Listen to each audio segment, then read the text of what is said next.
Imaginez un instant que l'une des planètes de notre système solaire soit sur le point de s'enflammer, comme une allumette cosmique. C'est l'idée folle au cœur d'une prophétie qui annonce un événement capable de tout changer. Aujourd'hui, on se penche ensemble sur cette fameuse prophétie de Neptune.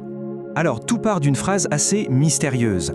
Un feu devait jaillir dans le ciel. Et attention, ce n'est pas juste une métaphore poétique, non. Selon ces textes, il s'agit de l'annonce littérale d'un événement bien réel, un événement physique que toute l'humanité pourrait observer, l'allumage d'une planète. Et le plus dingue, c'est que la prophétie est hyper précise. Elle donne même une date, le 15 décembre 2031. Ce jour-là, Neptune cesserait d'être une planète pour devenir une étoile. Ce serait bien plus qu'un spectacle astronomique, ce serait le début d'une ère nouvelle pour l'humanité. Alors, la question qu'on se pose tous, c'est comment un truc pareil serait possible ?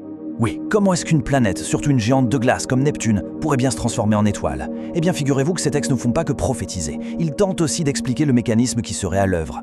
L'idée de base, elle repose sur un concept assez fascinant, la planétoile. Dans cette vision, des planètes comme Neptune ou même Jupiter ne sont pas ce qu'on croit. Ce ne sont pas juste des géantes gazeuses, non. Ce seraient en fait des étoiles en préparation.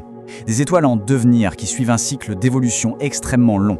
Alors, accrochez tout parce que le processus décrit est cataclysmique. Tout commencerait par le noyau de la planète qui surchauffe à fond jusqu'à transformer son manteau en un océan de métal en fusion. Cette chaleur deviendrait tellement intense qu'elle ferait tout simplement exploser l'atmosphère. Et c'est cette déflagration monstrueuse qui, au final, allumerait la mèche et ferait naître une nouvelle étoile dans notre ciel.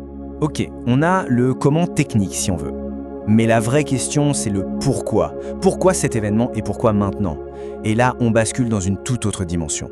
Parce que selon ces textes, rien n'est laissé au hasard. Tout ça ferait partie d'un plan divin, un plan codé depuis des millénaires. En fait, leur postulat de départ, c'est que les Écritures sont comme un livre codé, une sorte de carte au trésor prophétique.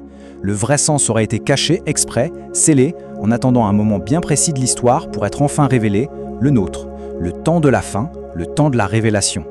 Du coup, il y aurait deux manières de lire ces textes. La première, c'est la lecture au premier degré, qu'ils appellent charnelle. On lit les histoires, les leçons de morale, et on s'arrête là.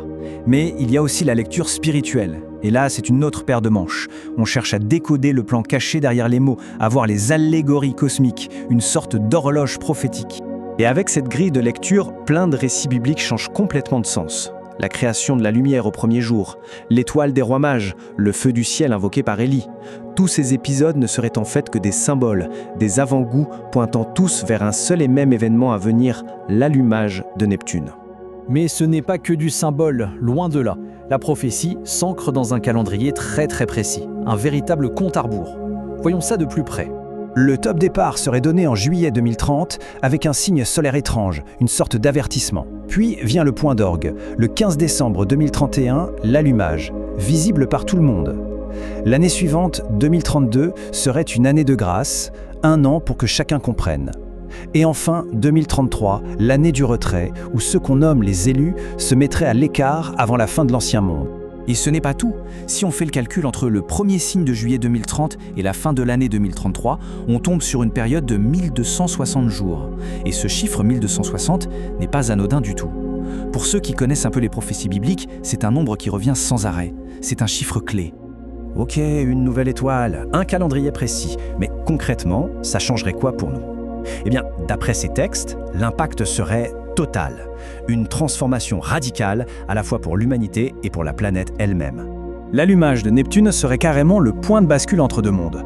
On quitterait ce qu'ils appellent le 6e jour, c'est-à-dire notre époque, vue comme une ère de confusion spirituelle. Et on entrerait dans le 7e jour, une sorte d'âge d'or, un sabbat cosmique de lumière et de vérité pour tous. Et les conséquences annoncées sont à la fois spirituelles et bien physiques. Côté esprit, le sens caché des Écritures deviendrait limpide pour tout le monde. Ce serait la naissance d'une nouvelle humanité. Côté physique, tenez-vous bien, même la planète serait affectée. Le climat et les champs magnétiques se rééquilibreraient, préparant l'arrivée d'une nouvelle Terre. Cette célèbre phrase « Le peuple qui marchait dans les ténèbres a vu une grande lumière » prend ici un tout autre sens. La grande lumière, ça ne serait pas une personne, un sauveur. Ce serait un événement cosmique. C'est vraiment ça l'idée centrale. Une illumination soudaine, au sens propre comme au figuré, qui mettrait fin à une longue période d'obscurité. Alors au final, que penser de tout ça ? Est-ce qu'on est face au décryptage d'un véritable plan divin, caché depuis des millénaires dans des textes sacrés, ou est-ce qu'on assiste tout simplement à la création d'une nouvelle mythologie, une grande histoire pour notre 21e siècle ? Eh bien, pour les auteurs de ces textes, la question ne se pose même pas en ces termes.